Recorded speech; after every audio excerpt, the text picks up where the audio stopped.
ತಂ ಕೃಷ್ಣ ಪಾದಾಭಿನಿವಿಷ್ಟ ಚೇತಸಂ ಬದ್ಧಾಂಜಲಿಂ ಪ್ರಶ್ರಯ ನಮ್ರ ಕಂಧರಂ ಸುನಂದ ನಂದಾ ಉಪಸೃತ್ಯ ಸಸ್ಮಿತಂ ಪ್ರತ್ಯುಚತುಃ ಪ್ರತ್ಯುಚತು ಪುಷ್ಕರನಾಭ ಸಮ್ಮತೌ.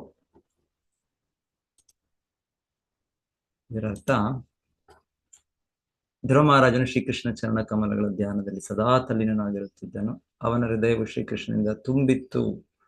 ಭಗವಂತನ ನಂದ ಮತ್ತು ಸುನಂದರೆಂಬ ಇಬ್ಬರು ಗುಪ್ತ ಸೇವಕರು ನಸುನಗತ್ತ ಆನಂದದಿಂದ ಅವನನ್ನು ಸಂಧಿಸಿದಾಗ ಧ್ರುವ ಮಹಾರಾಜನ ಕೈಗಳನ್ನು ಜೋಡಿಸಿ ನಿಂತು ವಿನೀತವಾಗಿ ಅವರನ್ನು ವಂದಿಸಿದನು. ಆಗ ಅವರು ಅವನನ್ನು ಕುರಿತು ಹೀಗೆ ಹೇಳಿದರು.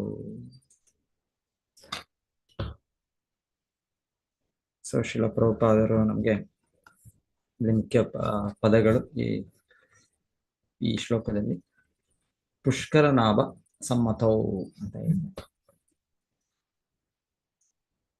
ಪುಷ್ಕರ ಅಂದ್ರೆ ತಾವರೆ ಹೂವು. ತಾವರೆ ಹೂವಿಗೆ ಬೇರೆ ಬೇರೆ ಹೆಸರುಗಳಿದೆ. ಪುಷ್ಕರ, ಪದ್ಮ, ಪುಷ್ಕರನಾಭ, ಪದ್ಮನಾಭ, ಭಗವಂತನಿಗೆ ಈ ರೀತಿ ಹೆಸರಿದೆ. ಮತ್ತೆ ಅವನ ಇಲ್ಲಿ ಹೇಳಿದ್ದು, ಅವನಿಗೆ ಹೋಲಿಕೆ ಈ ತಾವರೆ ಹೂ ಕೊಡ್ತಾರೆ. ಯಾಕಂದ್ರೆ ತಾವರೆ ಹೂ ಭೌತಿಕವಾಗಿ ತುಂಬಾ ಅತ್ಯಂತ ಸುಂದರವಾಗಿರುವ ಒಂದು ವಸ್ತು. ಸೊ ಭಗವಂತನ ದಿವ್ಯ ಸ್ವರೂಪ, ಅವನ ದಿವ್ಯ ಸೌಂದರ್ಯ ಪ್ರತಿಯೊಂದು ಭೌತಿಕವಾದದ್ದಲ್ಲ, ದಿವ್ಯವಾದದ್ದು. ಆದರೂ ನಮಗೆ ಸ್ವಲ್ಪ ನಮ್ಮ ಈಗ ಇಂದ್ರಿಯಗಳ ಗ್ರಹಣೆಗೆ, ಭೌತಿಕ ಅನುಭವದ ಒಂದು ಇದರಲ್ಲಿ ನಮಗೆ ಈ ರೀತಿ ಒಂದು ಹೋಲಿಕೆ ಕೊಡ್ತಾರೆ.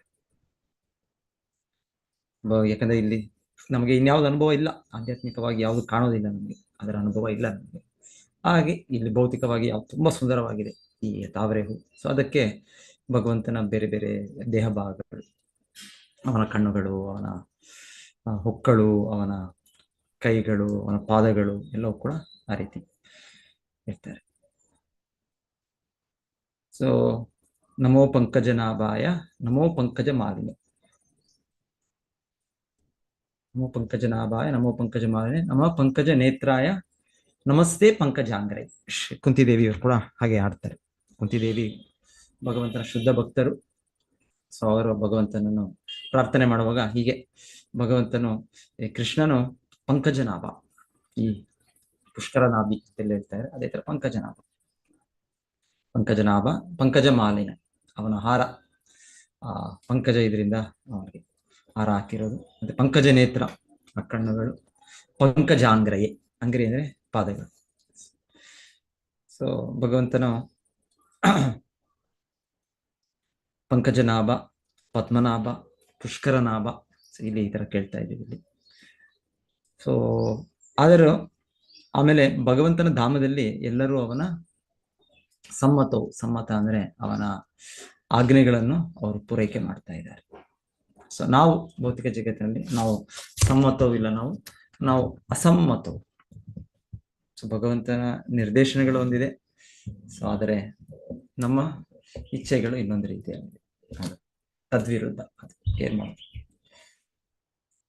ಸೊ ಭೌತಿಕ ಜಗತ್ತು ಹಾಗೆ ನಾವು ಏನು, ಕೃಷ್ಣ ಬಹಿರ್ಮುಖ ಜೀ ಭೋಗವಾಂಚಕರೆ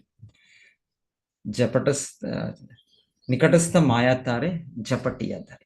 ಸೊ ಹೇಳ್ತಾರೆ, ನಾವು ಕೃಷ್ಣ ಬಹಿರ್ಮುಖ. ಸೊ ಕೃಷ್ಣನ ಕಡೆ ನಮಗೆ ಈಗ ಮುಖ ತಿರುಗೋದಿಲ್ಲ, ನಮಗೆ ಕೃಷ್ಣನ ಅಪೋಸಿಟ್ ನಮ್ಮ ಮುಖ ತಿರುಗುತ್ತೆ, ಬಹಿರ್ಮುಖ. ಅಂತರ್ಮುಖ, ಬಹಿರ್ಮುಖ. ಅಂತರ್ಮುಖ ನಾವು ಕೃಷ್ಣ ಸೇವಕರು, ಕೃಷ್ಣ ಸೇವೆ ಮಾಡ್ತೀವಿ. ಆದ್ರೆ ಬಹಿರ್ಮುಖ ಅಂದ್ರೆ ಕೃಷ್ಣ ವಿರುದ್ಧವಾಗಿ ನಾವು ನಮ್ಮ ಇಂದ್ರಿಯ ಸುಖ. ಆಕ್ಚುಲಿ ಕೃಷ್ಣ ಋಷಿಕೇಶ ಅಂದ್ರೆ ಎಲ್ಲ ಇಂದ್ರಿಯಗಳ ಒಡೆಯ. ಸೊ ಋಷಿಕೇಶ ಸೇವನ ಭಕ್ತಿ ರುಚ್ಯತೆ. ನಮ್ಮ ಇಂದ್ರಿಯಗಳು ಋಷಿಕ, ಇದರಿಂದ ನಾವು ಋಷಿಕೇಶ, ಇದರ ಒಡೆಯನಾದ ಕೃಷ್ಣನ ಸೇವೆ ಮಾಡಬೇಕು. ಆದ್ರೆ ನನಗಿಚ್ಛೆ ಈ ಋಷಿಕಗಳು ನನ್ನದೇನಿದೆ ಅದು ನನ್ನ ಇಂದ್ರಿಯ ಸುಖಕ್ಕೆ ನಾನು ಅದನ್ನ ಉಪಯೋಗಿಸ್ಬೇಕು. ಹೀಗೆ ನಮ್ಮ ಸ್ಥಿತಿ ಏನ್ ಮಾಡೋದು? ಸೊ ಹೇಳ್ತಾರೆ, ಹಾಗೆ ಇರೋ ಮನೋಭಾವ ಇರುವಾಗ ಭಗವಂತನ ಈ ಬಹಿರಂಗ ಶಕ್ತಿ ಇದೆ, ಅದು ನಮಗೆ ಈ ಮೂರು ಗುಣಗಳಲ್ಲಿ ಕಟ್ಟಿ ಇಡುತ್ತೆ. ನಿಕಟಸ್ಥ ಮಾಯತಾರೆ ಜಪಟೀಯತಾರೆ. ಹೇಗೆ ಈಗ ನಾವು ಸರ್ಕಾರದ ಕಾನೂನುಗಳು ಇರ್ತವೆ, ಆ ಕಾನೂನುಗಳಿಗೆ ನಾವು ಪಾಲನೆ ಮಾಡ್ಬೋದು, ಪಾಲನೆ ಮಾಡದೇ ಇರ್ಬೋದು, ಅದು ನಮಗೆ ಬಿಟ್ಟದ್ದು, ಆ ಸ್ವತಂತ್ರ ಇದೆ ನಮಗೆ. ಆದ್ರೆ ಪಾಲನೆ ಮಾಡದಿದ್ದಾಗ ಏನಾಗುತ್ತೆ ನಮಗೆ? ಇವಾಗ ಟ್ರಾಫಿಕ್ ರೂಲ್ಸ್ ಇದೆ, ಟ್ರಾಫಿಕ್ ರೂಲ್ಸ್ ರೋಡಲ್ಲಿ, ರಸ್ತೆಯಲ್ಲಿ ಇಷ್ಟು ಸ್ಪೀಡಲ್ಲಿ ಹೋಗ್ಬೇಕು ಅಂತ ಬರೆದಿರ್ತಾರೆ, ಅಲ್ಲಿ 30 ಕಿಲೋಮೀಟರ್ 40 ಕಿಲೋಮೀಟರ್ ಜಾಸ್ತಿ ಹೋಗ್ಬಾರ್ದು ಅಂತ ಹೇಳ್ತಾರೆ. ಮತ್ತೆ ಆ ಸಿಗ್ನಲ್ ಬಂದಾಗ ಅಲ್ಲಿ ನಿಲ್ಲಿಸ್ಬೇಕು, ಅದನ್ನ ಸಿಗ್ನಲ್ ಸ್ಕಿಪ್ ಮಾಡಿದ್ರೆ ಅದಕ್ಕೆ ಇದೆ. ಸೊ ಇದು ಈ ತರ ನಿಯಮಗಳಿದೆ. ಸೊ ನಾನು ಇಲ್ಲ ನಾನು ಸ್ವತಂತ್ರ, ನಾನು ಹೊಸ ಗಾಡಿ ತೆಗೆದುಕೊಂಡಿದ್ದೀನಿ ನಾನು ಅಂತ ಹೇಳಿ ನಾನು ತುಂಬಾ ಸ್ಪೀಡ್ ಆಗಿ ವೇಗವಾಗಿ ನಾನು 80 100 150 ಕಿಲೋಮೀಟರ್ ಅಲ್ಲಿ ಬರ್ದಿದೆ, ಅಲ್ಲಿ 30-40 ಕಿಲೋಮೀಟರ್. ಈಗಿದೆ, CCTVಗಳಿದೆ, ಇನ್ನೊಂದಿದೆ. ಈಗ ಇಲ್ಲಾಂದ್ರೆ ಅಲ್ಲಿ ಇವರೇ ಇರ್ತಾರೆ, ಅವ್ರ ಹತ್ರ ಮೆಷಿನ್ಗಳು ಇರ್ತವೆ, ಅವ್ರ ಹತ್ರ ಪೊಲೀಸ್ ಸಿಬ್ಬಂದಿಗಳ ಹತ್ರ, ಟ್ರಾಫಿಕ್ ಕಂಟ್ರೋಲರ್ಸ್. ಸೊ ಅವರು ಈ ಕಾನೂನಿಗೆ ಉಲ್ಲಂಘನೆ ಮಾಡಿದಾಗ ಇಟ್ಕೊಂಡವ್ರು ಫೈನೋ ಇಲ್ಲಾಂದ್ರೆ ಇನ್ನ ತೀವ್ರ ಶಿಕ್ಷೆ ಇದಾದ್ರೆ ನಮ್ಮನ್ನು ಒಳಗೂ ಕೂಡ ಹಾಕ್ಬಹುದು. ಹಾಗೆ ಈ ಭಗವಂತನ ಪ್ರಕೃತಿ ಅದು ನಮಗೆ ಜಪಟಿ ಎದ್ದಾರೆ, ಅಂದ್ರೆ ಒಂದು ಹಗ್ಗಗಳಲ್ಲಿ ಕಟ್ಟಿ ಹಾಕ್ತಾರೆ. ಆಕ್ಚುಲಿ ಗುಣ ಅಂದ್ರೇನೆ ಗುಣ, 3 ಗುಣಗಳು ಅಂದ್ರೆ ಗುಣಗಳಿಗೆ ಎಷ್ಟೋ ಅರ್ಥ ಇದೆ. ಒಂದು ಅರ್ಥ ಏನು ಅಂದ್ರೆ ಹಗ್ಗ. ಗುಣಗಳು ನಮ್ಗೆ ಸತ್ವಗುಣ, ರಜೋಗುಣ, ತಮೋಗುಣ ಅಂದ್ರೆ ನಮ್ಮನ್ನು ಒಂದು ಹಗ್ಗದಲ್ಲಿ ಕಟ್ಟಿ ಹಾಕಿದೆ. ಒಂದು ಸುತ್ತು ಗಂಟು ಹಾಕೋದು, ಮತ್ತೆ ಇನ್ನೊಂದು ಸುತ್ತು ಗಂಟು ಹಾಕೋದು, ಇನ್ನೊಂದು ಸುತ್ತು ಮಾಡಿ ಗಂಟು ಹಾಕೋದು. ಸೊ ಆ ರೀತಿ ಸತ್ವಗುಣ, ರಜೋಗುಣ, ತಮೋಗುಣ ನಮ್ಗೆಲ್ಲ ಕಟ್ಟಿ ಹಾಕಿದೆ. ಸೊ ಆದರೆ ಇಲ್ಲಿ ಹೇಳ್ತಾ ಇರೋದು, ಇಲ್ಲಿ ನಂದ ಸುನಂದ ಯಾರು ಬಂದಿದ್ದಾರೆ, ಇವರು ಆ ರೀತಿ ಅಲ್ಲ, ಇವರು ಭಗವಂತನ ಆಪ್ತ ಸೇವಕರು. ಇವರು ಪುಷ್ಕರನಾಭ ಸಮ್ಮತೋ ಅವ್ರ ಬಗ್ಗೆ ಹೇಳ್ತಾರೆ. ಅವ್ರು ಯಾರು? ಅವರು ಭಗವಂತನ ಯಾವಾಗ್ಲೂ ಸಮ್ಮತಿಯಲ್ಲಿದ್ದಾರೆ. ಭಗವಂತನ ಇಚ್ಛೆ ಏನಿದೆ ಅವರು ಅದರ ಇದಾಗೆ ಇದ್ದಾರೆ. ಒಂದಾಗಿದ್ದಾರೆ ಭಗವಂತನ. ಇದು ರೀತಿ ಮಾಯಾವಾದಿಗಳ ಒಂದಾಗೋದು ರೀತಿ ಅಲ್ಲ. ಮಾಯಾವಾದಿಗಳಲ್ಲೂ ಅವರು ಅನ್ಕೊಳ್ಳೋದು, ನಾವು ಭಗವಂತನಿಗೆ ಮುಕ್ತಿ ಪಡೆದ ಮೇಲೆ ಲೀನರಾಗ್ಬಿಡ್ತೇವೆ, ನಾವು ಬ್ರಹ್ಮಜ್ಯೋತಿಗೆ ಐಕ್ಯರಾಗೋದು, ಒಂದಾಗೋದು. ಸೊ ಒಂದಾಗೋದು ಅದಲ್ಲ. ಒಂದಾಗೋದು ಅಂದ್ರೆ ಈ ರೀತಿ ಆಸಕ್ತಿಯಲ್ಲಿ, ಒಂದೇ ರೀತಿ ಇದರಲ್ಲಿ ಒಂದಾಗೋದು, ಒಂದೇ ಆಸೆ. ನಾವೆಲ್ಲರೂ ಭಾರತೀಯರು, ನಾವೆಲ್ಲ ಒಂದೇ. ನಾವು ಅಂತ ಹೇಳಿದ್ರೆ ನಾವು ಭಾರತದ ಹಿತಕ್ಕೆ, ದೇಶದ ಹಿತಕ್ಕೆ ಒಂದೇ ನಾವು. ಸೊ ನಾವೆಲ್ಲರೂ ಕೂಡ ಭಾರತೀಯರು ಅಂತ ಹೇಳಿದಕ್ಕೆ ನಾವೆಲ್ಲರೂ ಒಂದೇ ಮಿಕ್ಸ್ ಆಗ್ಬಿಟ್ಟು ಒಂದೇ ಆಗ್ಬಿಟ್ಟು ನಾವು ಪ್ರತ್ಯೇಕ ವ್ಯಕ್ತಿತ್ವದಲ್ಲಿ ಇದ್ದೇವೆ ನಾವು. ನಾನು, ನನ್ನ ಗುರುತು ಇದೆ, ನಿಮ್ಮದು ನಿಮ್ಮ ಗುರುತು ಇದೆ. ಸೊ ಎಷ್ಟು ಜನ ಇದ್ದಾರೆ ಭಗವದ್ಗೀತೆಯಲ್ಲಿ. ಕೃಷ್ಣ ಏನ್ ಹೇಳೋದು,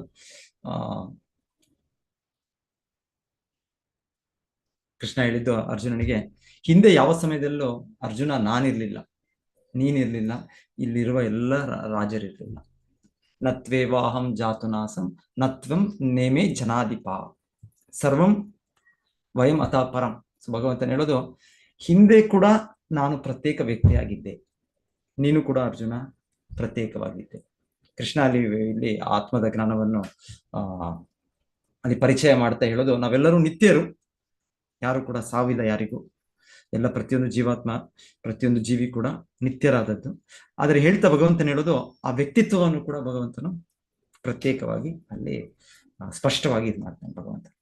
ಸೊ ನಾನು ಹಿಂದೆ ಇದ್ದೆ, ಅರ್ಜುನ ನೀನು ಇದ್ದೆ, ಇವರೆಲ್ಲ ರಾಜರು ಕೂಡ ಇದ್ರು. ನೀನ್ ಅನ್ಕೊಳ್ತಾ ಇದೆಯಾ ಇಲ್ಲೆಲ್ಲ ದ್ರೋಣ, ಆಮೇಲೆ ಭೀಷ್ಮ ಪಿತಾಮಹರೆಲ್ಲ ಅವರು ಸಾವನ್ನಪ್ತಾರೆ ಅಂತ. ಇಲ್ಲ, ಯಾರು ಸಾಯವರಿಲ್ಲ. ಆಮೇಲೆ ಕೃಷ್ಣನು ಅದನ್ನು ಒಂದೇ ಮಾತ್ರ ನಾವೆಲ್ಲರೂ ನಿತ್ಯರು ಅಂತ ಹೇಳ್ತಾ ಇದ್ದ.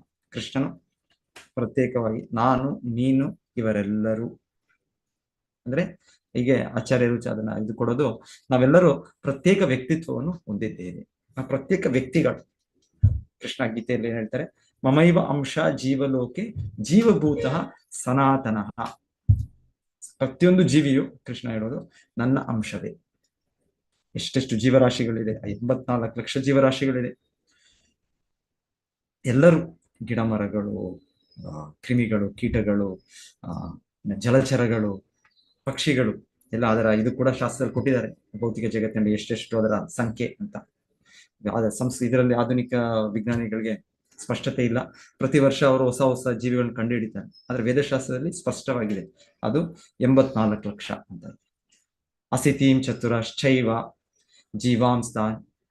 ಅದನ್ನು ಎಷ್ಟು, ಆ 84 ಲಕ್ಷದಲ್ಲಿ 9 ಲಕ್ಷ ಜಲಚರಗಳು, ಸೊ 20 ಲಕ್ಷ ರೀತಿಯ ಗಿಡ ಮರಗಳು, 11 ಲಕ್ಷದ ಕ್ರಿಮಿಗಳು, 10 ಲಕ್ಷ ಪಕ್ಷಿಗಳು, 30 ಲಕ್ಷ ಪ್ರಾಣಿಗಳು, ಮತ್ತೆ 4 ಲಕ್ಷ ಮನುಷ್ಯರಂತಹ ಜೀವಿಗಳು. ಮನುಷ್ಯರು ಇದ್ದಾರೆ, ದೇವತೆಗಳು ಇದ್ದಾರೆ, ಮೇಲಿನ ದೇವ ವ್ಯಕ್ತಿಗಳು, ಕೆಳಗೆ ದಾನವರು. ಸೊ ಇದ್ರಲ್ಲಿ ಎಷ್ಟೋ ವೆರೈಟಿ ಇದೆ.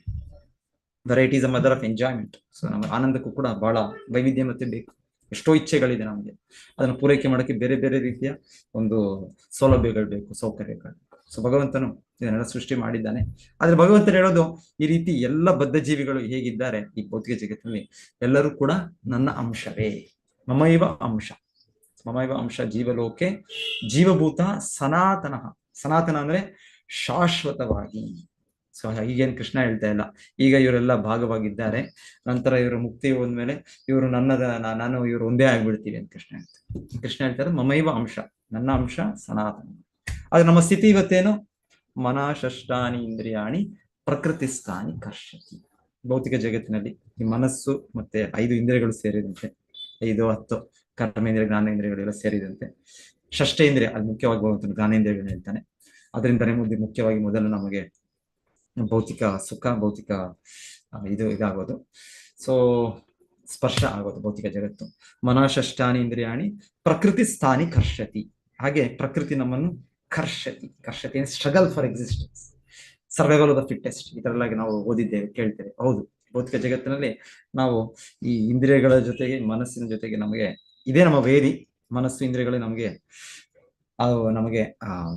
ಮಿತ್ರರಲ್ಲ, ಈಗ ನಮ್ಮ ಶತ್ರುಗಳಾಗಿ ಅವರು ನಮ್ಮನ್ನು ಹಿಡಿತದಲ್ಲಿ ಇಟ್ಟಿದೆ. ಈ ಪ್ರಕೃತಿ ಹಾಗೆ ಹಿಡಿತದಲ್ಲಿ ಇಟ್ಟಿದೆ.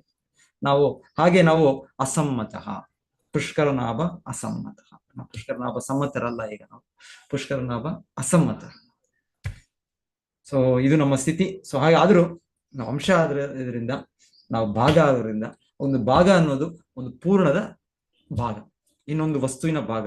ಸೊ ಆ ವಸ್ತುವಿನ ಹಿತಕ್ಕೆ ಅದು ಕೆಲಸ ಮಾಡುತ್ತೆ. ಸೊ ಹೇಗೆ ನನ್ನ ದೇಹದಲ್ಲಿ ನನ್ನ ಬೇರೆ ಬೇರೆ ಭಾಗಗಳಿದೆ, ನನ್ನ ಕಣ್ಣುಗಳಿದೆ, ನನ್ನ ಕಿವಿ ಇದೆ, ನನ್ನ ಮೂಗಿದೆ, ನನ್ನ ಕೈಗಳಿದೆ, ನನ್ನ ಹೊಟ್ಟೆ ಇದೆ. ಒಂದು ಕಥೆ ಹೇಳ್ತಾರಲ್ಲ, ಉದರೇಂದ್ರಿಯಾಣ, ಹಿತೋಪದೇಶದ ಶಿಲ ಪ್ರಭುಪಾದ ನಮ್ಗೆ ತಿಳಿಸೋದು, ಈಗ ಒಂದು ಸಲದ ಎಲ್ಲ ದೇಹದ ಭಾಗಗಳು ಅವರು ಯಾಕೆ ನಾವು ಈ ದೇಹಕ್ಕೆ, ಹೊಟ್ಟೆಗೆ ನಾವೆಲ್ಲ ಎಷ್ಟು ಶ್ರಮ ಪಡ್ತಾ ಇದ್ದೀವಿ ಅಂದ್ರೆ ಬೆಳಿಗ್ಗೆ ಆಫೀಸ್ 9 ಗಂಟೆಯಿಂದ ರಾತ್ರಿ 9 ಗಂಟೆ. ಸೊ ಹೇಳ್ತಾರೆ, ಸ್ವಲ್ಪ ಜನ ಹೇಳ್ತಾರೆ, ಏನದು 996 ಫಾರ್ಮುಲಾ ಅಂತ ಹೇಳ್ತಾರೆ. ದೊಡ್ಡ ದೊಡ್ಡ ಉದ್ಯಮಿಗಳು ಈ ಫಾರ್ಮುಲಾ ಫಾಲೋ ಮಾಡ್ಬೇಕು. ನೀವು ಬೆಳಿಗ್ಗೆ 9 ಗಂಟೆಯಿಂದ ರಾತ್ರಿ 9 ಗಂಟೆವರೆಗೂ 6 ದಿವಸ ನೀವು ಕೆಲಸ ಮಾಡ್ಬೇಕು. ಏನು 996, 9 ಬೆಳಿಗ್ಗೆ 9 ಗಂಟೆ ಶುರು ಮಾಡ್ಬೇಕಂತೆ, ರಾತ್ರಿ 9 ಗಂಟೆವರೆಗೂ ನೀವು ಸತತವಾಗಿ ಯಾವ ಇದು ಇಲ್ಲದೆ 6 ದಿವಸ ಕೆಲಸ ಮಾಡ್ಬೇಕು ಅಂತ ಹೇಳಿ. ಎನಿವೆ ಸ್ವಲ್ಪ ಜನ ಅಂದ್ರೆ ಇಲ್ಲ 10-10-5 ಅಂತ ಯಾರೋ ಹೇಳ್ತಾರೆ. ಇಲ್ಲ ಎಲ್ಲ 10-5-5 ಅಂತ, ಇಲ್ಲ 10 ಗಂಟೆಯಿಂದ 5 ಗಂಟೆ 5 ದಿವಸ ಕೆಲಸ ಮಾಡಿ. ಏನೇನೋ ಬೇರೆ ಬೇರೆ ಫಾರ್ಮುಲಾಗಳು ಜನರು. ಸೊ ಆದ್ರೆ ನಮಗೆ ಆಧ್ಯಾತ್ಮಿಕವಾಗಿ ಆಚಾರ್ಯರು ಎಲ್ಲ ನಿರ್ದೇಶನಗಳು 8-8-8 ನಮಗೆ ನಿರ್ದೇಶನ ಕೊಟ್ಟಿರೋದು. ಈಗ 996 ಅಲ್ಲ, 10-5-5 ಅಲ್ಲ, ನಮಗೆ 8-8-8. ಎನಿವೆ 8-8-8 ಇಲ್ಲ ಅಂದ್ರು ಹೇಳ್ತಾರೆ, ಭಕ್ತರು ಹೇಳ್ತಾರೆ, ಅಟ್ಲೀಸ್ಟ್ ಸ್ವಲ್ಪ ಹೊತ್ತಾದ್ರು ಜಪ ಮಾಡಿ, ಒಂದು ಅರ್ಧ ಗಂಟೆ ಆದ್ರೂ ಜಪ ಮಾಡಿ, 1 ಗಂಟೆ ಆದ್ರೂ ಭಗವಂತನ ಬಗ್ಗೆ ಇದು ಭಗವದ್ಗೀತಾ ಭಾಗವತ ಶ್ರವಣ ಮಾಡಿ, ಇಲ್ಲಾಂದ್ರೆ ಪುಸ್ತಕಗಳು, ಶಿಲ ಪ್ರಭುಪಾದರು ಓದಿ. ಹೀಗೆ ಸ್ವಲ್ಪಮಪಿ ಅಸ್ಯ ಧರ್ಮಸ್ಯ ತ್ರಾಯತೆ ಮಹತೋ ಭಯಾತ್. ನಮಗೆ ಒಂದು ದೊಡ್ಡ ಗಂಡಾಂತರ ಮುಂದೆ ಕಾದಿದೆ. ನಮಗೆ ಮುಂದೆ ಜನ್ಮ ನನಗೆ ಎಲ್ಲಿ ಸಿಗುತ್ತೆ, ಯಾವ ಊರಲ್ಲಿ ಸಿಗುತ್ತೆ, ಯಾವ ದೇಶದಲ್ಲಿ, ಯಾವ ಜನಾಂಗದಲ್ಲಿ ಸಿಗುತ್ತೆ ಗೊತ್ತಿಲ್ಲ ನನಗೆ. ಸೊ ಬಹಳ ಚೆನ್ನಾಗಿ ಶಿಲ ಪ್ರಭುಪಾದರು ಹೇಳ್ತಾರೆ, ಅಮೇರಿಕನ್ ನೀವು ತುಂಬಾ ದೊಡ್ಡ ದೇಶ ಅಂತ ಅವ್ರ ಶಿಷ್ಯರಿಗೆ ಹೇಳ್ತಾ ಇರುವಾಗ, ತುಂಬಾ ನಾವು ಎಲ್ಲರ ವಿಶ್ವವನ್ನು ನಾವು ನಮ್ಮ ನಿಯಂತ್ರಣದಲ್ಲಿ ಇಟ್ಟಿದ್ದೀವಿ, ಅವ್ರು ನಮ್ಮ ಮಾತನ್ನು ಕೇಳಬೇಕು, ಇಲ್ಲ ಅಂದ್ರೆ ಅವ್ರಿಗೆ ನಾವು ತೆರಿಗೆ ಹಾಕ್ತೀವಿ, ಟ್ಯಾಕ್ಸ್ ಹಾಕ್ತೀವಿ, ಇನ್ನೊಂದು ಈಗಲೂ ಮಾಡ್ತಾರೆ. ಸೊ ಪ್ರಭುಪಾದರು ಹೇಳ್ತಾರೆ, ಈ ರೀತಿ ನೀವು ದೇಶಕ್ಕೆ ಅಷ್ಟು ಅಂಟುಕೊಂಡಿದ್ರೆ, ದೇಶದ ಇದರಲ್ಲಿದ್ರೆ, ಭಾವನೆಯಲ್ಲಿದ್ರೆ, ನೀವು ಏನಾಗುತ್ತೆ, ಆ ದೇಶದಲ್ಲಿ ಹುಟ್ಟಿದೆ. ಆದ್ರೆ ನೀವು ಏನ್ ಮಾಡ್ತಾ ಇದ್ದೀರಾ ದೇಶದಲ್ಲಿ ಈಗ? ಅವ್ರು ಹೇಳೋದು, ನಾವು ಮನುಷ್ಯರಾದವರೆಲ್ಲ ನಾವೆಲ್ಲ ಅಂತ, ನಾವು ಅಮೆರಿಕನ್ ದೇಶದವರು ಇಲ್ಲ ಇನ್ನೊಂದು ದೇಶದವರೆಲ್ಲ ನಾವು ನಮ್ಮ ಹಿತಕ್ಕೋಸ್ಕರ ಮಾಡೋದು ಅಂತ ಮಾಡ್ತಾರೆ. ಆದ್ರೆ ಅವ್ರೇನ್ ಮಾಡ್ತಾರೆ, ಅವರು ಅದೇ ದೇಶದಲ್ಲಿ ಹುಟ್ಟಿದ ಪ್ರಾಣಿಗಳಿಗೆ ಹಿಂಸೆ ಕೊಡ್ತಾರೆ. ಆ ದೇಶದಲ್ಲಿ ಪ್ರಭುಪಾದ ಪರ್ಟಿಕ್ಯುಲರ್ ನೋಟಿಸ್ ಮಾಡ್ತಾ ಇದ್ರು, ಅಲ್ಲಿ ಇರುವ ಒಂದು ಗೋಮಾತೆಗಳು ಅದೆಲ್ಲ ತಿಂತಾರೆ ಅವರು. ಸೊ ಗೋ ಹತ್ಯೆ. ಸೊ ಹಾಗೆ ಪ್ರಭುಪಾದ ಅಲ್ಲಿ ಆ ದೇಶದಲ್ಲಿ ಪ್ರಭುಪಾದ ನೋಡ್ತಾ ಇದ್ರು, ಇಲ್ಲಿ ಅವರು ಆನಂದದಲ್ಲಿಲ್ಲ, ಸುಖದಲ್ಲಿಲ್ಲ. ಸೊ ಹಿಂದೆ ರಾಜರ್ಷಿ ಕಾಲದಲ್ಲಿ ಹೇಳ್ತಾರೆ, ಆ ರೀತಿ ಗೋವುಗಳು ಅಷ್ಟು ಆನಂದದಲ್ಲಿ ಇರ್ತಾ ಇತ್ತು. ಹಾಗೆ ಕಂಟಿನ್ಯೂಸ್ ಆಗಿ ಸತತವಾಗಿ ಹಾಲು ಅವರಿಂದ ಬರ್ತಾ ಇತ್ತು, ಮತ್ತೆ ಇದು ಅವರಿಂದ ಬರೋ ಇದು ಸಗಣಿ ಇನ್ನೊಂದರಿಂದ ಎಲ್ಲ ಫಲವತ್ತಾಗಿರ್ತಾ ಇತ್ತು. ಅವರು ಆನಂದದಲ್ಲಿದ್ದರೆ ಸಮೃದ್ಧಿ ಎಲ್ಲ ಸಮೃದ್ಧಿಯಾಗಿರುತ್ತೆ, ಎಲ್ಲ ಅವರು ಕೂಡ ಆತರ ಅಷ್ಟು ಸಹಾಯ ಮಾಡ್ತಾರೆ. ಸೊ ಎನಿವೆ ಈಗ ಆತರ ಇಲ್ಲ. ಸೊ ಪ್ರಭುಪಾದರು ನೋಡಿ ಆ ದೇಶದಲ್ಲಿ ಪರ್ಟಿಕ್ಯುಲರ್ಲಿ ಯಾವ್ದಾದ್ರು ಗಂಡು ಕರು ಹುಟ್ಟಿದ್ರೆ ತಕ್ಷಣನೇ ಅದನ್ನ ತೆಗೆದುಕೊಂಡು ಹೋಗ್ಬಿಡ್ತಾರೆ. ಹೆಣ್ಣು ಕರು ಹುಟ್ಟಿದ್ರೆ ಅಟ್ಲೀಸ್ಟ್ ಅದರಿಂದ ಸ್ವಲ್ಪ ಸಮಯಕ್ಕೆ ನಮಗೆ ಹಾಲು ಸಿಗ್ಬೋದು, ಇನ್ನೊಂದು ಡೈರಿ ಪ್ರಾಡಕ್ಟ್ಸ್ ಮಾಡುವ ಅಂತ ಅವರು ಇದು ಮಾಡ್ತಾರೆ. ಗಂಡು ಕರು ಆದ್ರೆ ತಕ್ಷಣವೇ ಅದನ್ನ ತಾಯಿಯಿಂದ ತೆಗೆದುಬಿಡ್ತಾರೆ. ಸೊ ತಾಯಿಗೆ ಎಷ್ಟು ನೋವಿರುತ್ತೆ. ನಮಗೆ ಯಾರಾದ್ರೂ ನಿಮ್ಮ ಮನುಷ್ಯರಿಗೆ ತಾಯಂದಿರಿಗೆ ಮಕ್ಕಳನ್ನು ಕಿತ್ಕೊಂಡು ಹೋಗ್ಬಿಟ್ರೆ ಹೇಗಿರುತ್ತೆ. ಸೊ ಅದೇ ರೀತಿಯಲ್ಲಿ ಆ ದೇಶಗಳಲ್ಲಿ ಎಲ್ಲ ಕಡೆ ಈ ರೀತಿ ಇದೆ. ಸೊ ಗಂಡು ಕರು ಅಂದ್ರೆ ತಗೊಂಡೋಗ್ಬಿಟ್ಟು ಅದನ್ನ ಚಿಕ್ಕ ವಯಸ್ಸಿನಲ್ಲೇ ಅದನ್ನ ಕಸಾಯಿಖಾನ ಇದು ಮಾಡ್ತಾರೆ. ಸೊ ಹೇಳ್ತಾರೆ ಹಾಗೆ ಆ ಗೋ ಮತ್ತೆ ಅವ್ರ ಕಣ್ಣಲ್ಲಿ ನೀರು ಇರುತ್ತೆ ಬಾಬು. ಸೊ ಪ್ರಭುಪಾದರನ್ನ ಗಮನಿಸಿದ್ರು ಆಚಾರ್ಯರಿಗೆ ತೀಕ್ಷ್ಣವಾದ ಇದು ಗೊತ್ತಾಗುತ್ತೆ ಅವರಿಗೆ. ಸೊ ಗಮನಿಸಿ ಅವರು ಈ ರೀತಿ ನೀವು ಇಷ್ಟು ಇದು ಮಾಡ್ತಾ ಇದ್ದೀರಾ, ಪಾಪ ಕಾರ್ಯಗಳು ಮಾಡ್ತಾ ಇದ್ದೀರಾ, ಈ ತರ ತೊಡಗಿದ್ದೀರಾ. ಸೊ ನಂತರ ನೀವು ಇದೇ ರೀತಿ ಅಮೆರಿಕನ್ ದೇಶ, ದೊಡ್ಡ ಬಿಲ್ಡಿಂಗ್, ದೊಡ್ಡ ಕಟ್ಟಡ, ದೊಡ್ಡ ಇಂಜಿನಿಯರ್ ನಾನು ಅಂತ ಮಾಡಿದ್ರೆ ಏನಾಗ್ತೀರಾ ನೀವು? ಮರುಜನ್ಮದಲ್ಲಿ ಅಮೆರಿಕನ್ ಆಗೇ ಹುಟ್ತೀರಾ. ಆದ್ರೆ ಹುಟ್ಟೋದು ಯಾವ ಇದ್ರಲ್ಲಿ ಹುಟ್ತೀರಾ? ವರ್ಗದಲ್ಲಿ ಹುಟ್ತೀರಾ? ಪ್ರಾಣಿ ವರ್ಗದಲ್ಲಿ. ಆಗ ಅದೇ ಒಂದು ಗೋವಾಗೋ ಇನ್ನೊಂದು ಇದಾಗೋ ಹುಟ್ಟಿದ್ರೆ ಏನಾಗುತ್ತೆ? ಮರುಜನ್ಮದಲ್ಲಿ ಅದೇ ನಮ್ಮ ನೆಕ್ಸ್ಟ್ ಜನರೇಷನ್, ನಮ್ಮ ಪೀಳಿಗೆಯವರು ಅವ್ರೇನ್ ಮಾಡ್ತಾರೆ? ನಮ್ಮನ್ನೇ ತಿಂತಾರೆ. ಯಾಕಂದ್ರೆ ನಾವು ಪ್ರಾಣಿಗಳಾಗಿ ಹುಟ್ಟಿ ಬಂದಿದ್ದೇವೆ. ಆಗ ನಮ್ಮ ಮಕ್ಕಳೇ, ನಮ್ಮ ಮೊಮ್ಮಕ್ಕಳೇ, ನಾವು ಕಲಿಸಿದ್ದೇವೆ ಅವ್ರಿಗೆ, ಆ ರೀತಿ ತರಬೇತಿ ಕೊಟ್ಟಿದ್ದೇವೆ ಮಕ್ಕಳಿಗೆ. ಆ ರೀತಿ ನೀವು ಜೀವನವನ್ನು ಆನಂದಿಸಿ, ಇಂದ್ರಿಯ ಸುಖವನ್ನು ಪಡೆಯಿರಿ, ಏನ್ ಇಚ್ಛೆ ಇದೆ ಅದನ್ನು ಪೂರೈಕೆ ಮಾಡ್ಕೊಳ್ಳಿ. ಸೊ ಹಾಗೆ ಅವ್ರೇನ್ ಮಾಡ್ತಾರೆ? ನಾವು ಅದೇ ಇದರಲ್ಲಿ ದೇಶದಲ್ಲೋ ಅದೇ ಊರಲ್ಲಿ ಹುಟ್ಟಿ ಬಂದ್ರು, ನಾವು ಪ್ರಾಣಿಗಳಾಗಿ ಹುಟ್ಟಿ ಬಂದ್ರೆ ನಮ್ಮನ್ನೇ ನಮ್ಮ ಇವರೇ ತಿಂತಾರೆ. ಈ ರೀತಿ ಇದು ಅಜ್ಞಾನದ ಒಂದು ಫೂಲ್ಸ್ ಪ್ಯಾರಡೈಸ್, ಮೂರ್ಖರ ಇದು ನಡೀತಾ ಇದೆ ಜಗತ್ತಿವತ್ತು. ಯಾಕಂದ್ರೆ ಆಧ್ಯಾತ್ಮಿಕ ಜ್ಞಾನ ಇಲ್ಲ, ವೈದಿಕ ಜ್ಞಾನ ಇಲ್ಲ. ಸೊ ನಮಗೆ ಈ ರೀತಿ ವಿದ್ಯಾಭ್ಯಾಸ ಇಲ್ಲ ನಮಗೆ. ಸೊ ನಾವು ಅಜ್ಞಾನದಲ್ಲಿ ನಾವೇನ್ ಮಾಡ್ತಾ ಇದ್ದೀವಿ ನಮ್ಗೆ ಗೊತ್ತಿಲ್ಲ. ಸೊ ಎನಿವೆ, ಸೊ ಹೀಗೆ ಇರೋದು ಇದು. ಸೊ ನಾವು ಅಂಶ ಆದ್ರಿಂದ ಹೇಳೋದು, ನಾವು ಭಗವಂತನ ನಿತ್ಯ ಭಾಗ. ಸೊ ಉದರ ಇಂದ್ರಿಯಾಣ ಅಂದ್ರೆ ಆ ಕಣ್ಣುಗಳು, ಕಿವಿಗಳು, ಇದೆಲ್ಲ ಏನೇನಿದೆ ಅದೆಲ್ಲವೂ ಸೇರಿ ಅದು ಹೊಟ್ಟೆಗೆ ಸೇವೆ ಮಾಡ್ಬೇಕದು. ಹೊಟ್ಟೆಗೆ ಸೇವೆ ಮಾಡಲಿಲ್ಲ ಅಂದ್ರೆ ಏನಾಗುತ್ತೆ? ಕಣ್ಣುಗಳು ಒಂದ್ಸಲ ಹೇಳ್ತಾರೆ, ಅದು ಕಥಾನುಸಾರವಾಗಿ ಹೇಳೋದು, ಅವರೆಲ್ಲ ಸ್ಟ್ರೈಕ್ ಮಾಡೋದು. ಇವಾಗ ಸ್ಟ್ರೈಕ್ ಮಾಡ್ತೀವಿ ನಾವು. ಸ್ಟ್ರೈಕ್ ಮಾಡೋಕೆ ತುಂಬಾ ನಮಗೆ ಏನೋ ಒಂದು ಕಾರಣ ಸಿಗ್ಬೇಕಷ್ಟೇ. ಎಲ್ಲರೂ ಸೇರಿ ಎಲ್ಲರೂ ಬಾವುಟ ಇಟ್ಕೊಂಡು DC ಆಫೀಸ್ ಮುಂದೆನೋ, ಇಲ್ಲಾಂದ್ರೆ ಕಾರ್ಪೊರೇಷನ್ ಮುಂದೆನೋ, ಇಲ್ಲಾಂದ್ರೆ ಒಂದು ದೊಡ್ಡ ಇದರಲ್ಲಿ ಎಲ್ಲ ಒಂದು ಸ್ಟ್ರೈಕ್. ದೊಡ್ಡ ಇದೆಷ್ಟು ದೇಶಗಳಲ್ಲಿ ಯುವಕ ಪೀಳಿಗೆಗಳು ಸೇರಿ ಆ ದೇಶದ ಇದನ್ನೇ ತೆಗೆದುಬಿಟ್ರು. ನೇಪಾಲ್, ಬಾಂಗ್ಲಾದೇಶ್ ಎಲ್ಲ ಕೇಳ್ತೇವೆ, ಇದೆಲ್ಲ ಕೇಳ ಏನ್ ಜನರೇಷನ್ ಹೇಳ್ತಾರೋ ಏನೋ ಹೇಳ್ತಾರೆ, Z ಇದೆ ಅಂತ ಹೇಳ್ತಾರೆ. ಸೊ ಈಗ ಏನು ಅಂದ್ರೆ ಕ್ರಾಂತಿ ಮಾಡ್ಬೇಕು, ಚೇಂಜ್ ಮಾಡ್ಬೇಕು. ಆದ್ರೆ ಕ್ರಾಂತಿ ಮಾಡಿದ್ಮೇಲೆ ಮತ್ತೆ ನಾವು ಅಂತಹವೇ ವ್ಯಕ್ತಿಗಳು, ಸರ್ಕಾರ ಮತ್ತೆ ಅಂತಹ ವ್ಯಕ್ತಿಗಳು. ಒಬ್ಬ ಭ್ರಷ್ಟಾಚಾರ ಬಿಟ್ರೆ ಇನ್ನೊಬ್ರು ಭ್ರಷ್ಟಾಚಾರ ಸಂಘ ಬರುತ್ತೆ, ಇನ್ನೊಂದು ಈ ಪಾರ್ಟಿ ಬಿಟ್ರೆ ಇನ್ನೊಂದು ಪಾರ್ಟಿ. ಏನು ಬದಲಾಗ್ಲಿಲ್ಲ. ಸೊ ಈ ರೀತಿ ನಾವು ಸ್ಟ್ರೈಕ್ ಮಾಡ್ತೇವೆ. ಅದೇ ರೀತಿ ಸ್ಟ್ರೈಕ್ ನಮ್ಮ ದೇಹದ ಭಾಗಗಳು ಒಮ್ಮೆ ಇದರಲ್ಲಿ ಕಥಾನೂಪದಲ್ಲಿ ಹೇಳೋದು, ಸ್ಟ್ರೈಕ್ ಮಾಡೋದು. ಕಣ್ಣುಗಳು ಹೇಳಿದ್ದು, ನಾನು ಫುಲ್ ರೆಸ್ಟ್ ತಗೊಳ್ತೇನೆ, ನಾನು ಕಣ್ಣನ್ನ ತೆಗಿಯೋದಿಲ್ಲ ನಾನು. ಸೊ ಕಣ್ಣು ತೆಗಿಲ್ಲ ಅಂದ್ರೆ ಏನ್ ಮಾಡಕ್ಕಾಗುತ್ತೆ? ಎಲ್ಲೂ ಒಂದು ಹೆಜ್ಜೆನೂ ನಾವು ಹೋಗ್ಲಿಕ್ಕಾಗಲ್ಲ, ಏನು ಕೆಲಸನೂ ಮಾಡಕ್ಕಾಗಲ್ಲ. ಹಾಗೆ ಕಿವಿನೂ ಕೂಡ ನಾನು ಏನೋ ಅದನ್ನ ಕಂಪ್ಲೀಟ್ ಆಗಿ ಮುಚ್ಕೊಂಡ್ಬಿಡ್ತೇನೆ. ನಾನು ಏನು ಸದ್ದು ಆಗ್ಬಾರ್ದು, ನನಗೆ ಏನು ಸ್ವಲ್ಪನೂ ಶ್ರಮ ಪಡೋದಿಲ್ಲ ನಾನು. ಕೈಗಳು, ಕಾಲುಗಳು ಎಲ್ಲವೂ ಕೂಡ ಅದೇ ರೀತಿಯಲ್ಲಿ ಅವರೆಲ್ಲವನ್ನು ಸಂಪೂರ್ಣ ಕೆಲಸವನ್ನು ಬಿಟ್ಬಿಟ್ರು. ಸೊ ಹೇಳ್ತಾರೆ ಹಾಗೆ ನಡೀತು. ಸೊ ನಮಗೂ ಅಷ್ಟೇ ಉಪವಾಸ ಆದಾಗ ಅನುಭವ ಇರುತ್ತೆ. ಸೊ ಪರವಾಗಿಲ್ಲ, ಒಂದು ಹೊತ್ತು ಊಟ ಆಗಿಲ್ಲ ತಿಂದ್ರೆ ಅದೇ ತೊಂದರೆ ಇಲ್ಲ. 2 ಹೊತ್ತು 3 ಹೊತ್ತು ಹಾಗೆ ಆಗ್ತದೆ. ಏನಾಗುತ್ತೆ ನಮಗೆ? ಎಲ್ಲ ದೇಹದ ಭಾಗಗಳು, ಕಣ್ಣಿಗೂ ಕೂಡ ಅಲ್ಲಿ ಕಣ್ಣಿಗೆ ಒಂದು ಉರಿ, ಮತ್ತೆ ಕೈಗಳು ಕೂಡ ಬೀಳ್ತಾ ಇರ್ತವೆ, ಕಾಲುಗಳು ಕೂಡ ಏನೋ ನೋವು ಆಗ್ತಾ ಇರುತ್ತೆ. ಸೊ ಹೇಳ್ತಾರೆ ಇದೆಲ್ಲ ಆಗ್ತಾ ಕೊನೆಗೆ ಎಲ್ಲರೂ ಕೂಡ ಮತ್ತೆ ಎಮರ್ಜೆನ್ಸಿ ಮೀಟಿಂಗ್ ಕರೆದು, ಇಲ್ಲ ಏನಾದ್ರೂ ಆಗ್ಲಿ ಮತ್ತೆ ನೋಡೋಣ, ಮತ್ತೆ ಮುಂದೆ ನಾವು ಯೋಚನೆ ಮಾಡೋಣ, ಈಗ ಸದ್ಯಕ್ಕೆ ಈಗ ಹೊಟ್ಟೆಗೆ ಊಟ ಕೊಟ್ಬಿಡೋಣ. ಸೊ ಹಾಗೆ ನಾವು ಯಸ್ಮಿನ್ ತುಷ್ಟೇ ಜಗತ್ ತುಷ್ಟಂ.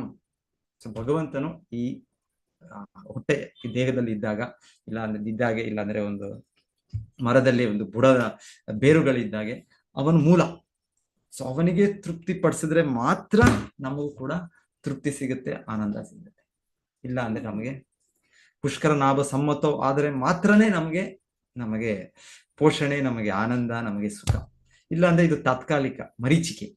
ಮಿರೇಜ್. ಮಿರೇಜ್ ಅಂದ್ರೆ ಅದು ಎಲ್ಲದು ಆ ಇದರಲ್ಲಿ ಮರುಭೂಮಿಯಲ್ಲಿ ಹೋದಾಗ ನೀರ್ ತರ ಕಾಣುತ್ತೆ ದೂರದಲ್ಲಿ.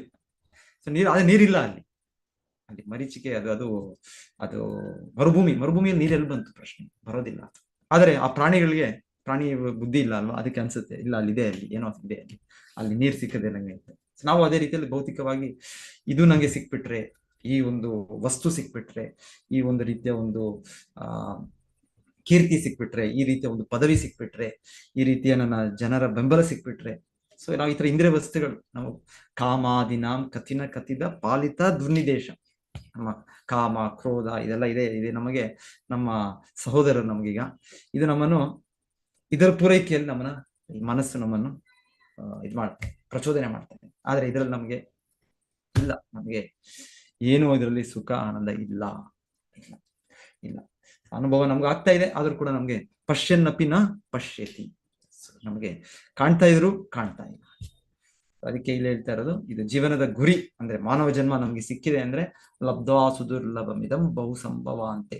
ಎಷ್ಟೋ ಜನ್ಮಗಳ ನಂತರ, ಎಷ್ಟೋ ಲಕ್ಷ ಜನ್ಮಗಳು ಆಗಿ, ಎಷ್ಟೆಷ್ಟೋ ಲಕ್ಷ ವರ್ಷಗಳು ಇಲ್ಲಿ ಭೌತಿಕ ಜಗತ್ತಿನಲ್ಲಿ ಪಡೆದು ಈಗ ನಮಗೆ ಮನುಷ್ಯ ಜನ್ಮ ಸಿಕ್ಕಿದೆ. ಈಗ ನಮಗೆ ಈ ಪುಷ್ಕರನಾಭ ಸಮ್ಮತವು, ಭಗವಂತನ ಸಮ್ಮತನಾಗಿರ್ಬೋದು. ನಾವು ಅಸಮ್ಮತರಿದ್ದೇವೆ ನಾವು, ಆದ್ರೆ ಈಗ ಈ ಜನ್ಮದಲ್ಲಿ ನಮ್ಗೆ ಅವಕಾಶ ಏನಂದ್ರೆ ನಾವು ಕೃಷ್ಣನ ಆದೇಶವನ್ನು ಪೂರೈಕೆ ಮಾಡೋದಕ್ಕೆ, ಕೃಷ್ಣನ ತೃಪ್ತಿ ಮಾಡುವ ಒಂದು ಕಾರ್ಯವನ್ನು, ಭಕ್ತಿ ಕಾರ್ಯಗಳಲ್ಲಿ ನಮ್ಮ ಮಗ್ನರಾಗಬಹುದು.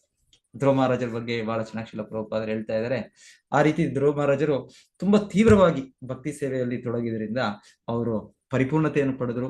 ಭಗವಂತನ ಆಪ್ತ ಬೆಂಬಲಿಗರು, ಸಹಾಯಕರಾದರನ್ನು ಅವರನ್ನು ಖುದ್ದಾಗಿ ಅವ್ರ ಕಣ್ಣಾರೆ ಅವರು ನೋಡ್ತಾ ಇದ್ದಾರೆ. ಆಮೇಲೆ ಶಿವಪ್ರಭು ಬಹಳ ಚೆನ್ನಾಗಿ ಬರೀತಾರೆ ಈ ಭಾರತದಲ್ಲಿ, ಏನು ಧ್ರುವ ಮಹಾರಾಜರು ಆ ಒಂದು ಗುರಿಯನ್ನು ಸಾಧಿಸಿದ್ರು ಅದು ಪ್ರತಿಯೊಬ್ಬರೂ ಸಾಧಿಸ್ಬಹುದು. ಇದು ಅಯ್ಯೋ ಧ್ರುವ ಮಹಾರಾಜರು ಸಾಧಿಸ್ಬಿಟ್ರು, ಅವರು ಇನ್ಯಾರಿಗೂ ಆಗೋದಿಲ್ಲ ಅಂತ. ಸೊ ಇದು ಪ್ರತಿಯೊಬ್ಬರಿಗೂ ಸಾಧ್ಯ ಆಗತ್ತೆ ಅಂತ ಆಚಾರ್ಯರು ನಮಗೆ ಹೇಳ್ತಾ ಇರೋದು. ಮತ್ತೆ ಇಲ್ಲಿ ಭಾವಾರ್ಥದಲ್ಲಿ ಹೇಳ್ತಾ ಇರೋದು, ನಮ್ ಪ್ರತಿಯೊಬ್ಬರಿಗೂ ಕೂಡ ಸಾಧ್ಯ ಇದು. ಏನ್ ಧ್ರುವ ಮಹಾರಾಜರಿಗೆ ಸಾಧ್ಯ ಆಯ್ತು, ಧ್ರುವ ಮಹಾರಾಜರಿಗೆ ಎಷ್ಟೋ ವರ್ಷಗಳ ಹಿಂದೆ ಸತ್ಯಯುಗದಲ್ಲಿ ಬಹು ಜ್ಞಾನ ತಪಸ ಪೂತ ಬದ್ಭಾವಂ ಆಗತ, ಕೃಷ್ಣನ ಗೀತೆಯಲ್ಲಿ ಹೇಳ್ತಾನೆ. ಈ ರೀತಿ ಎಷ್ಟೋ ಜನ ಹಿಂದೆ, ಎಷ್ಟೋ ಜನ ಮಹಾತ್ಮರು, ಎಷ್ಟೋ ಜನ ಅನಂತ ಜೀವಿಗಳು ಅವರು ಅಸಮ್ಮತ, ನಮ್ಮ ರೀತಿಯಲ್ಲಿ ಅಸಮ್ಮತರಾಗಿರ್ಬೋದು, ಆದರೆ ಅವರು ಬಹು ಜ್ಞಾನ ತಪಸ್ಸ, ಈ ಒಂದು ಭಗವಂತನ ಕೊಡುವ ಒಂದು ಜ್ಞಾನದಿಂದ, ಮತ್ತೆ ತಪಸ್ಸೆ, ಸುಲಭದ ತಪಸ್ಸೆ. ನಮ್ಮ ಕಲಿಯುಗದಲ್ಲಿ ನಮಗೇನು ದೊಡ್ಡ ತಪಸ್ಸೆ ಇಲ್ಲ. ಹಿಂದೆ ನಾವು ಶ್ಲೋಕದಲ್ಲಿ ಕೇಳಿದ್ವಲ್ಲ, ನಮಗೆ ಧ್ರುವ ಮಹಾರಾಜರು ಏನ್ ಮಾಡಿದ್ರು, ಅವ್ರು ಬಂದಾಗ ಅವ್ರಿಗೆ ಸಡನ್ ಆಗಿ ಏನು ಮಾಡೋದು ಗೊತ್ತಾಗ್ಲಿಲ್ಲ, ತಬ್ಬಿಬ್ಬಾಗ್ಬಿಟ್ರಂತೆ. ಸೊ ಅವ್ರೇನು ಮಾಡಿದೆ, ಅವರು ಹರೇ ಕೃಷ್ಣ ಕೃಷ್ಣ ಕೃಷ್ಣ ಹರೇ ಹರೇ, ಹರೇ ರಾಮ ರಾಮ ರಾಮ ಹರೇ.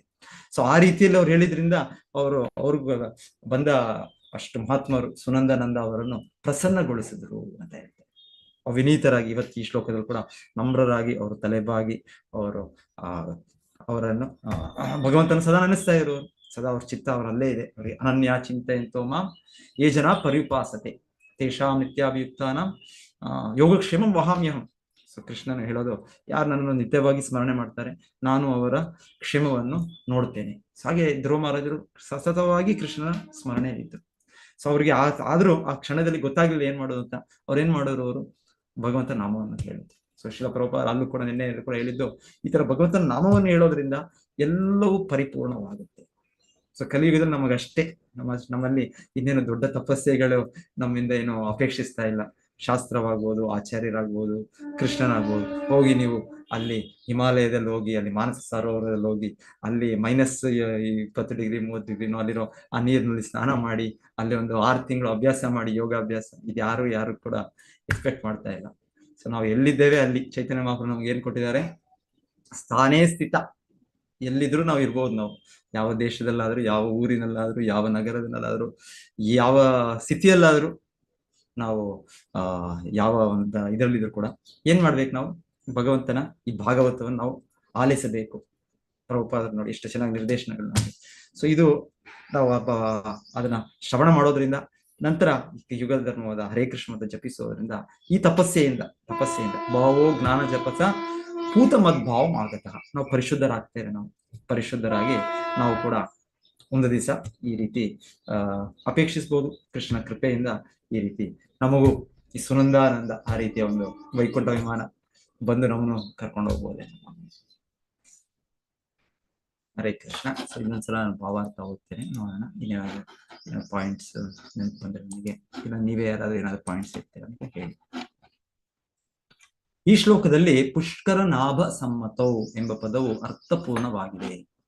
ಕೃಷ್ಣ ಅಥವಾ ಭಗವಾನ್ ವಿಷ್ಣುವು ಕಮಲದಂತಹ ಕಣ್ಣುಗಳು, ಕಮಲದಂತಹ ಹೊಕ್ಕಳು, ಕಮಲದಂತಹ ಪಾದಗಳು ಮತ್ತು ಕಮಲದಂತಹ ಕೈಗಳುಳ್ಳವನಾಗಿ ಪ್ರಸಿದ್ಧನಾಗಿದ್ದಾನೆ. ಇಲ್ಲಿ ಅವನನ್ನು ಪುಷ್ಕರನಾಭ ಎಂದು ಕರೆಯಲಾಗಿದೆ. ಹೀಗೆಂದರೆ ದೇವೋತ್ತಮ ಪರಮಪುರುಷನು ಕಮಲದ ಹೊಕ್ಕಳನ್ನು ಹೊಂದಿದವನು ಎಂದರ್ಥ. ಹೊಕ್ಕುಳನ್ನು, ಓಕೆ, ಹೊಕ್ಕುಳು ಅಂತ ಹೇಳಿದ ಹೊಕ್ಕುಳನ್ನು ಹೊಂದಿದವನು ಎಂದರ್ಥ. ಸಮ್ಮತೌ ಅಂದರೆ ಇಬ್ಬರು ಆಪ್ತರಾದ ಹಾಗೂ ಅತ್ಯಂತ ವಿಧೇಯರಾದ ಸೇವಕರು ಎಂದರ್ಥ.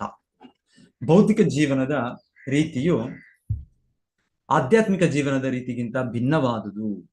ಇವುಗಳಲ್ಲಿ ಒಂದು ಭಗವತ್ ಇಚ್ಛೆಗೆ ಅವಿಧೇಯವಾದದ್ದು, ಇನ್ನೊಂದು ಭಗವತ್ ಇಚ್ಛೆಗೆ ವಿಧೇಯವಾದದ್ದು. ಸಮಸ್ತ ಜೀವಿಗಳು ಭಗವಂತನ ಅವಿಭಾಜ್ಯ ಅಂಗಗಳು ಮತ್ತು ಅವರು ಸದಾ ಭಗವಂತನ ಆಜ್ಞೆಯನ್ನು ಒಪ್ಪುವಂತಹವರಾಗಿರಬೇಕು. ಇದೇ ಪರಿಪೂರ್ಣ ಏಕತ್ವ. ಪರಿಪೂರ್ಣ ಏಕತ್ವ ಒಂದಾಗೋದು. ವೈಕುಂಠ ಲೋಕದಲ್ಲಿ ಎಲ್ಲ ಜೀವಿಗಳು ಭಗವಂತನೊಂದಿಗೆ ಏಕತ್ವವನ್ನು ಹೊಂದಿರುತ್ತಾರೆ. ಅವರು ಅವನ ಆದೇಶಗಳನ್ನು ಉಲ್ಲಂಘಿಸುವುದೇ ಇಲ್ಲ. ಈ ಭೌತಿಕ ಲೋಕದಲ್ಲಿ ಅವರು ಸಮ್ಮತರಲ್ಲ, ಏಕೆಂದರೆ ಒಪ್ಪಿಗೆಯಾಗುವವರಲ್ಲ. ಇಲ್ಲಿ ಅವರು ಸದಾ ಅಸಮ್ಮತರು, ಎಂದರೆ ಒಪ್ಪಿಗೆಯಾಗದೇ ಇರುವವರು. ಮಾನವ ಜನ್ಮವು ಭಗವದ್ ಆಜ್ಞೆಗಳಿಗೆ ಸಮ್ಮತರಾಗುವ ತರಬೇತಿ ಹೊಂದಲು ಒಂದು ಅವಕಾಶ, ಒಂದು ಆಪರ್ಚುನಿಟಿ ನಮಗೆ. ಸಮಾಜದಲ್ಲಿ ಈ ತರಬೇತಿಯನ್ನು ತರಲು ಕೃಷ್ಣ ಪ್ರಜ್ಞಾ ಆಂದೋಲನವು ಒಂದು ಧರ್ಮ ಪ್ರಚಾರ ಮಂಡಳಿಯಾಗಿ ಕಾರ್ಯ ಮಾಡುತ್ತಿದೆ. ಶ್ರೀಲ ಪ್ರಭುಪಾದ ಶುರು ಮಾಡಿದ್ದು ಇದರ ಉದ್ದೇಶ ನಮ್ಮನ್ನು ಸಮ್ಮತರಾಗಿ ಮಾಡಬೇಕು. ನಾವೆಲ್ಲರೂ ಕೂಡ ಅಸಮ್ಮತರೀಗ ನಾವು ಸಮ್ಮತರಾಗಬೇಕು. ಈ ತರಬೇತಿ ಬೇಕು ನಮಗೆ, ಟ್ರೈನಿಂಗ್ ಬೇಕು ನಮಗೆ. ಭಗವದ್ಗೀತೆಯಲ್ಲಿ ಹೇಳಿರುವಂತೆ ಭೌತಿಕ ಪ್ರಕೃತಿಯ ನಿಯಮಗಳು ಬಹಳ ಕಟ್ಟುನಿಟ್ಟಾದವು, ಬಹಳ ಕಟ್ಟುನಿಟ್ಟಾದವು. ಭಗವಂತನ ಹೇಳ್ತಾರೆ, ಏನ್ ಹೇಳ್ತಾರೆ, ಏನದು ಶ್ಲೋಕ, ಭಗವಂತನ ಹೇಳೋದು ತುಂಬಾ ಕಟ್ಟುನಿಟ್ಟು ಇದು ಭಗವಂತನ ನಿಯಮ. ಯಾರಾದ್ರೂ ಅನ್ಮಿಟ್ ಮಾಡ್ಕೊಂಡು ಹೇಳ್ಬೋದು, ಭಗವಂತನ ಹೇಳ್ತಾನೆ ಬಹಳ ಕಟ್ಟುನಿಟ್ಟಾದದ್ದು. ಅದು ನನಗೆ ಶರಣಾಗತಿ ಆದ್ರೆ ಅವ್ರು ಇದರಿಂದ ಮುಕ್ತರಾಗ್ತಾರೆ. ಯಾವುದು ಶ್ಲೋಕ? ಭಗವದ್ಗೀತೆಯಲ್ಲಿ ಹೇಳಿರುವಂತೆ ಭೌತಿಕ ಪ್ರಕೃತಿಯ ನಿಯಮಗಳು ಬಹಳ ಕಟ್ಟುನಿಟ್ಟಾದವು. ಭೌತಿಕ ಪ್ರಕೃತಿ ಈ ಬಿಗಿ ನಿಯಮಗಳನ್ನು ಯಾರೂ ಗೆಲ್ಲಲಾರ. ಆದರೆ ಶರಣಾಗತಾತ್ಮನಾದವನು ಹಾಗೂ ಭಗವಂತನ ಆಜ್ಞೆಗಳನ್ನು ಒಪ್ಪತಕ್ಕವನು ಆ ಬಿಗಿಯಾದ ನಿಯಮಗಳನ್ನು ಸುಲಭವಾಗಿ ಜಯಿಸಬಹುದು. ಇದಕ್ಕೆ ಧ್ರುವ ಮಹಾರಾಜನ ಉದಾಹರಣೆಯು ಬಹು ಸಮಂಜಸವಾಗಿದೆ. ಗುಣಮಯೀ ಮಮ ಮಾಯಾ ದುರತ್ಯಯ ಮಾಮೇವ ಯೇ ಪ್ರಪದ್ಯಂತೆ ಮಾಯಾಮೇತಾಂ ತರಂತಿ ತೇ. ಧನ್ಯವಾದಗಳು. ಸೊ ಬಹಳ ಕಷ್ಟ. ಕೃಷ್ಣನ ಈ ಪ್ರಕೃತಿ, ದೈವಿ ಪ್ರಕೃತಿ, ಇದು ಕೃಷ್ಣನ ಶಕ್ತಿಯೇ. ಸೊ ನಾವ್ ಹೇಗೆ ಕೃಷ್ಣನ ಶಕ್ತಿಯನ್ನು ಅದ್ರ ಹೊರಗೆ ಬರೋದು ಆಗೋದಿಲ್ಲ. ಸೊ ಕೃಷ್ಣ ಇಚ್ಛೆ, ನಮಗೆ ಈ ತರ ಇಚ್ಛೆ ಇದೆ, ಭೌತಿಕ ಇಚ್ಛೆ. ಹಾಗಾಗಿ ಕೃಷ್ಣನ ಒಂದು ಬಹಿರಂಗ ಶಕ್ತಿ ಮಾಡಿ ಅದನ್ನು ತುಂಬಾ ಪ್ರಬಲವಾದ ಶಕ್ತಿ, ಏನು ಮಾಡೋಕ್ಕಾಗಲ್ಲ, ಅಸಹಾಯಕ. ಆದರೂ ಕೃಷ್ಣನನ್ನು ಆಶ್ರಯಿಸಿದರೆ ನಾವು ಪುಷ್ಕರನಾಭ ಸಮ್ಮತವಾದರೆ ಭಗವಂತನು ನಮ್ಮನ್ನು ಅದರಿಂದ ಬಿಡುಗಡೆ ಮಾಡಬಹುದು.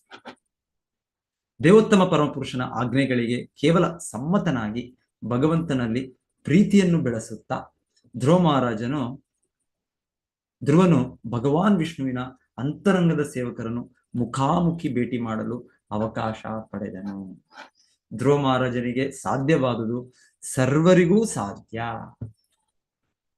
ಪೂರ್ಣ ಶ್ರದ್ಧಾಪೂರ್ವಕವಾಗಿ ಭಕ್ತಿ ಸೇವೆಯಲ್ಲಿ ತೊಡಗುವವನು ಕಾಲಕ್ರಮೇಣ ಮಾನವ ಜನ್ಮದಲ್ಲಿ ಅಂತಹದೇ ಪರಿಪೂರ್ಣತೆಯನ್ನು ಪಡೆಯಬಲ್ಲನು. ಹರೇ ಕೃಷ್ಣ.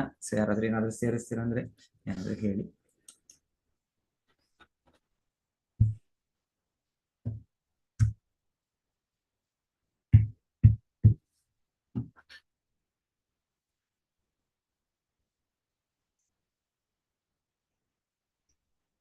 ಮತ್ತೆ ಈ ನೆಕ್ಸ್ಟ್ ಮಂಡೇ ಗೀತಾ ಜಯಂತಿ. ಸೊ ನಾವು ಇಲ್ಲಿ ನಮ್ಮ ಕೇಂದ್ರದಲ್ಲಿ ಸಂಡೇನೆ ದೊಡ್ಡ ಕಾರ್ಯಕ್ರಮ ಸಂಡೇನೆ ಮಾಡೋಣ ಅಂತ. ಯಾಕಂದ್ರೆ ಸೋಮವಾರ ಅಂದ್ರೆ ಜನರು ಕೂಡ